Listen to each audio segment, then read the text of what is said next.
Imagine trying to navigate a crowded food court, but your brain processes overlapping conversations, scraping chairs, and every fluorescent flicker at maximum volume.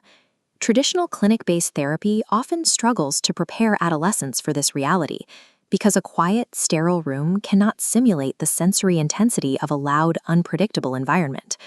Researchers call this the problem of ecological validity, the gap between learning a skill in a perfectly safe space and actually executing that same skill when a chaotic environment triggers a stress response. Without environmental realism, strategies practiced in the clinic often fail to transfer to the outside world. This leaves the adolescent dependent on others to navigate even basic public interactions. To bridge this gap, researchers deployed standalone mobile VR headsets, specifically the Oculus Quest 3, to create a digital sandbox. It allows them to simulate real-world chaos in a way that can be precisely paced for the individual. This digital restaurant interior translates a complex location into a structured space. Notice the clear layout, organized kiosks, and distinct service areas. The simulation includes autism-specific accommodations. Soft ambient lighting and subtle blue indicators designate safe zones, establishing environmental predictability.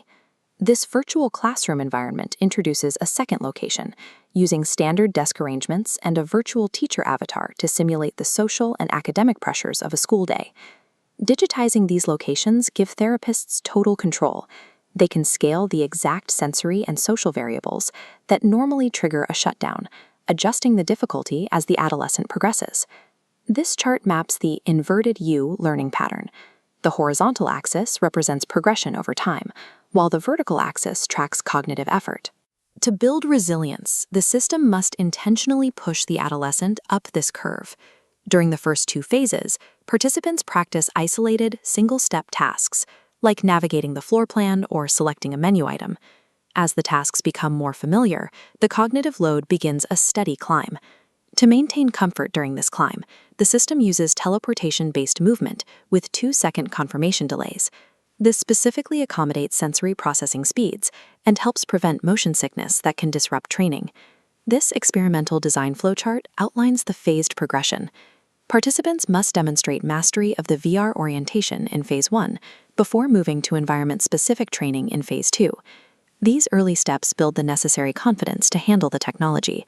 However, true independence requires the adolescent to execute these behaviors simultaneously under higher levels of stress.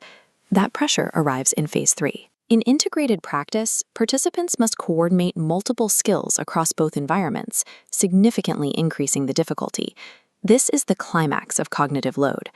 As the adolescent struggles to coordinate these new skills, error rates rise, and the user reaches the absolute apex of the curve, the point of maximum friction.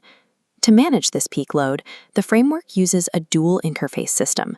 While the adolescent navigates the headset, a therapist monitors a live desktop, tracking real-time behavioral data. This exact diagram represents the underlying AI decision tree classifier. It analyzes incoming data, like navigation paths and interaction counts, running them against 180 past session records. The algorithm achieves 70.4% accuracy in predicting task outcomes. It can anticipate when a participant is likely to fail and instantly triggers an adaptive feedback loop to adjust the simulation. The AI functions as a digital safety net.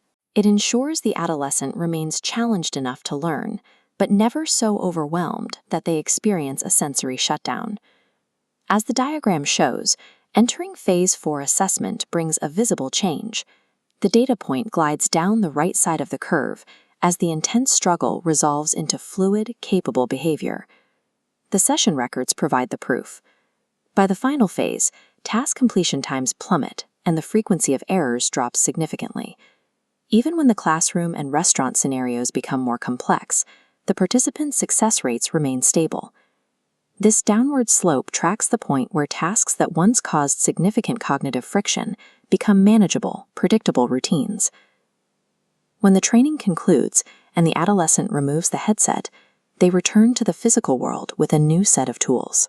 The framework targets the specific functional gaps identified in clinical practice, treating the virtual space as a workshop for neuroplasticity. By navigating the peak of cognitive friction in a monitored space, these adolescents build a history of successful interactions they can apply to real-world chaos. By merging the immersion of virtual reality with the predictive data of AI, we have a scalable blueprint for giving neurodivergent adolescents their independence.